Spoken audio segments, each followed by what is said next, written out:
And what's this word? Tell me, which word here says animals? Dog, right? Drivers, how to find the drive-through lane. Okay. Gus, sit up. Which one says open? Circle it. Okay. Good. Yeah, that one says stop. He has a unique condition called trisomy 9, which is a trisomy in his 9th chromosome, which is extremely rare. It's a de novo condition, which means it just occurred by chance. It was nothing, no genetic precondition for that. Right now at age 17, he's operating at the cognitive level of probably a first grader. His outward language is very challenged. His receptive language is much better. He's fun, he's devious, he's a unique individual. I would say Ellie doesn't really have a firm diagnosis. She would fit the criteria for the diagnosis of autistic spectrum disorder. She is predominantly nonverbal. She seems to be taking in everything, so I think her receptive language is pretty good, let's say just good. She likes her routines, and she might even be a little bit stuck on her routines. Ellie has always been happy going to school. And she's happy when she jumps onto that yellow school bus in the morning. So I wanted her to jump on that yellow school bus, you know? So as long as she's happy going on that yellow school bus, then the question is, what happens when she gets there? Happy birthday to you.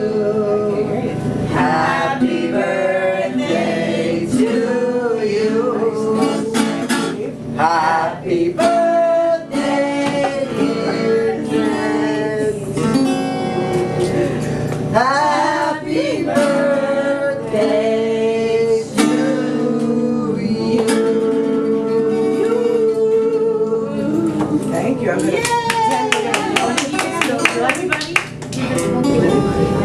gonna follow the rotating schedule somewhat, and then they also have related services. Some of them have vocational jobs within the school and outside of school. Most people, and certainly Ellie included, feels good when she does something that somebody sees is of value. Some students work at the New Canaan Inn or at Waveney, the library. We have worked at the YMCA, so a number of different places. One of the vocational pieces is delivering the newspaper to the staff in the school. Usually do that every morning. What do you do with the paper? Good Thanks, job. buddy. Nice job, thank you. So if that's fold a towel at the Y, that's a value. You have to change what you think is a value. Not word. Different students are placed, especially as they get older, they go into different vocational places. I think his biggest frustration is probably communication. It's not being able to make his needs and wants known all the time, and he gets frustrated when that happens. It's hard for them to express themselves, and a lot of them are nonverbal. She's sort of locked in there. You might not be able to understand what he's saying to you. Early on, when we would bring her to specialists, they would say augmentative communication, assistive technology is the key for Ellie. And we didn't really know what that meant until the iPad came along. The iPad was a revelation. It's very intuitive for him. He just seems to find his way around it, and he's very quick. It makes people see that she is a cognitive person, that she's thinking about stuff, and that she has a vehicle to get it across. Once you get to understand what he's verbalizing, he's actually he's a pretty special, unique gift.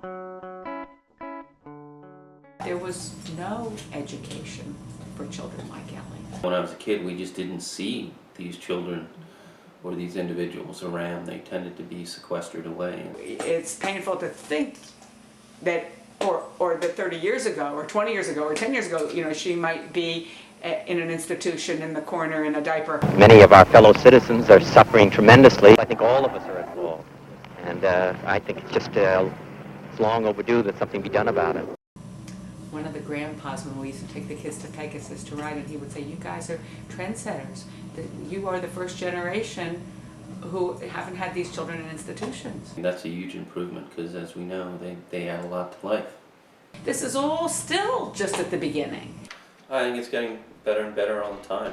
The whole world of special education had to evolve. We still don't exactly know where this path is leading. Not really knowing how his life is going to turn out, causes a little bit of stress. As opposed to any other child, our other three children, where you could kind of predict some amount of where they were heading or where they were going. For Ellie, it's a much more, let's say, creative process.